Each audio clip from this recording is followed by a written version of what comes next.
Ladies and gentlemen, boys and girls, this new iPad 8th generation is pretty boring if you want me to be completely honest. Very little was changed from the previous 7th generation, believe me. Very little. So few things have changed, as a matter of fact, I could count the changes on one hand. But before we go raising our pitchforks, let's not forget that this sucker costs just $329 for the baseline Wi-Fi model, granted at just 32 gigabytes of internal storage, a small rant on that later, and only $299 for schools. Does this little guy live up to the hype, or is it just a big iPod, as some Apple haters commonly say? Well, let's find out. We're gonna hit a pretty quick unboxing and then go over everything new with this newly refreshed iPad 8th generation. Come on, let's go.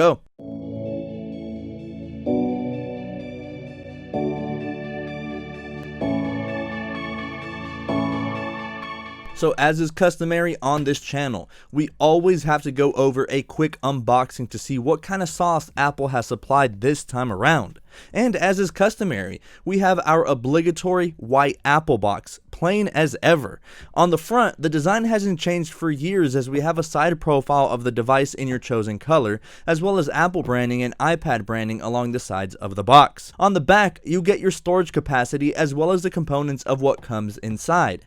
If you've been subscribed to this channel for a while, this probably isn't anything new to you. Sadly, the budget model also skips out on a pull tab to assist. Kinda crazy, you gotta pay up more for a simple pull tab, but whatever. Remove the plastic and then lift open the box to find our brand new iPad in silver. Chilling, just waiting to be caressed and admired. But hold on a second, we gotta see what else we get inside, because we have one small tweak.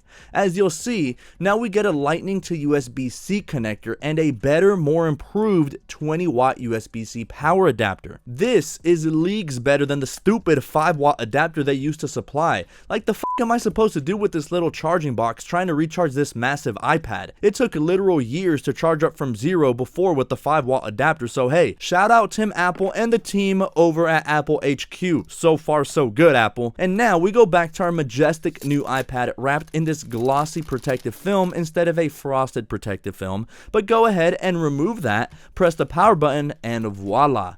Ladies and gents, the brand new iPad 8th generation. Now, going over a quick tour of the new iPad 8th gen, we can see our impressive 10.2-inch Retina display with multi-touch and IPS technology. This screen does feature a fingerprint-resistant oleophobic coating, but misses out on some of the major features commonly found on Apple's more expensive iPad offerings. The screen resolution has not changed from the previous model, it's all the same, and the display is not fully laminated, which has always been one of my biggest criticisms about this iPad. Let me show you what I mean. There seems to be a gap in between the actual display and glass, so if you look closely at one of the corners, you'll be able to see it. It just makes writing with the Apple Pencil really weird, since it doesn't really feel like you're writing straight onto the glass because of that small gap. It's hard to explain. There is no anti-reflective coating, P3 wide color gamut is not present here, no True Tone, and not a surprise to anyone, but that juicy ProMotion 120Hz refresh rate won't be found on this budget iPad.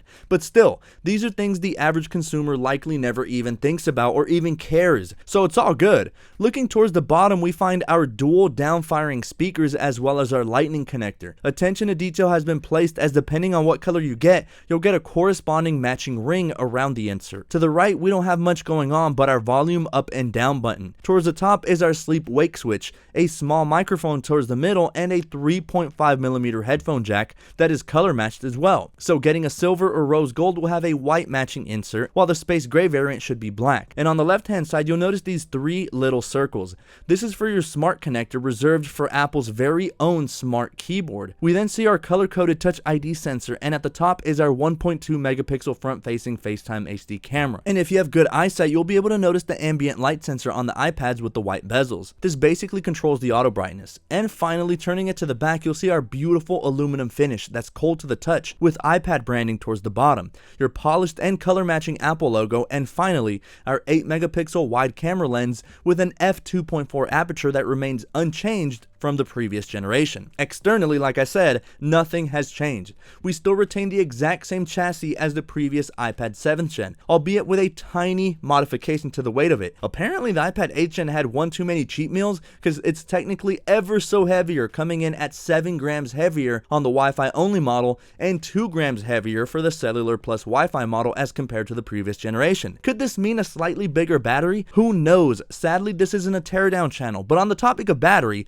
the iPad promises the same all-day battery as the previous version, which by the way, is our current reigning champ who holds Battery King title for the iPad line. I do know the Air is coming out pretty soon, and if the Pros or Mini get an update for the October event here in a few weeks, albeit unlikely, then a new iPad battery drain test will be in order. So definitely subscribe with bell so you don't miss out on any of that. But yeah, I have personally never had any issues with iPad's batteries. They easily get me through my day, and with extra battery left over for schooling kids on Among Us in the evening whenever it's time to wind down.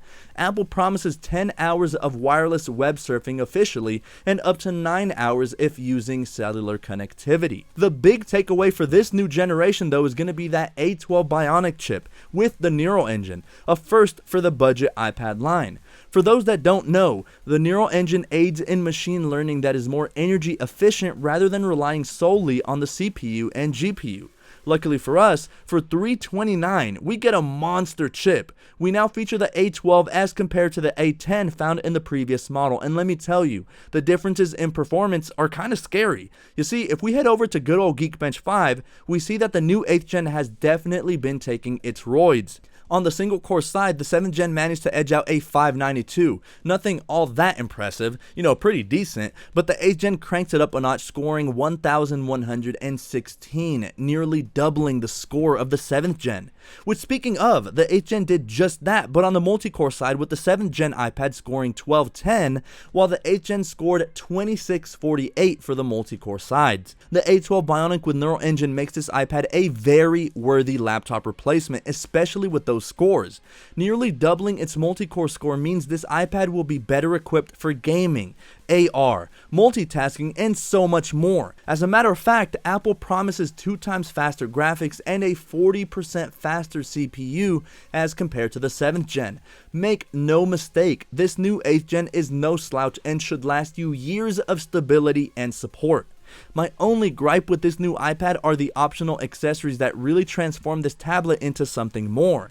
The iPad 8th gen supports only the first generation Apple Pencil and can also be combined with many wireless Bluetooth keyboards and Apple's very own smart keyboard. But in order to complete the package, you must drop an additional $100 for the Pencil and $150 for the keyboard, bringing your grand total to now $579, assuming you got the base 32GB model, which by the way, in 2020, 32GB is getting you nowhere. If you truly want this to be a laptop replacement, at minimum, you'll want to bump up that storage. 32GB barely even fits all of my iCloud photos, much less is it going to fit any documents or anything school related. And this is primarily who this iPad is targeted towards. It's really targeted a lot towards college students who may not be able to afford the Pro models, but get the best bang for your buck with this budget iPad line. But seriously, 32GB? If you're planning on using an iPad for school or for your work, 32GB is going to get you nowhere. My recommendation is to jump up to the next tier, but again, that's just going to bring your entry price a lot higher now. Not so budget anymore, huh? It's still not nearing iPad Pro pricing, but still. I know it's nitpicky because not everyone wants or needs the Pencil and keyboard, but to truly get the most out of your iPad and iPad OS, you're definitely going to want the keyboard and Pencil, especially with all the new Apple Pencil gestures introduced with iPad OS 14. So in the end, what are my thoughts on the new iPad 8th gen? I think the budget iPad is probably the go-to for the good majority of people. I'd say this iPad suits 70 to 80% of users, and here's why. For one, the price point can't be beat. Literally just $329 and you get a very capable iPad with tremendous power and all-day battery life. And two, the competition in this space is very scarce, which is probably why Apple isn't pressured all too much to make huge improvements to this iPad. But to be quite honest, it's near perfect for what it sets to accomplish. It would be absolutely perfect if that 32GB was bumped up to 64GB starting storage, but it is Apple. It's the gateway into fully investing yourself into the Apple ecosystem, especially if you already have other Apple products like an Apple Watch, iPhone, or AirPods. It has all of the necessary features the common individual could ever ask for in a tablet. Sure, this upgrade wasn't major, so if you already have the 7th gen iPad, there's very little incentive to upgrade unless that extra performance is a deal breaker for you. I think, whether you're an Apple newbie picking up your first iPad, whether you're a student or someone who simply wants to enjoy their content on a bigger display, this is it. This is what you're looking for right here. At this price point, nothing is going to top it, at least with the current competition. The optional accessories do complete the whole experience, but you have to pony up more of your hard-earned cash in order to do so. So the choice is yours. I think if I had to choose one accessory over the other, Apple Pencil or the keyboard, I'd personally go with the Pencil because of all the cool new features iPad OS brings to the table. It's very intuitive and so much fun using the Apple Pencil. I just wished it had a better method of charging rather than looking like a unicorn.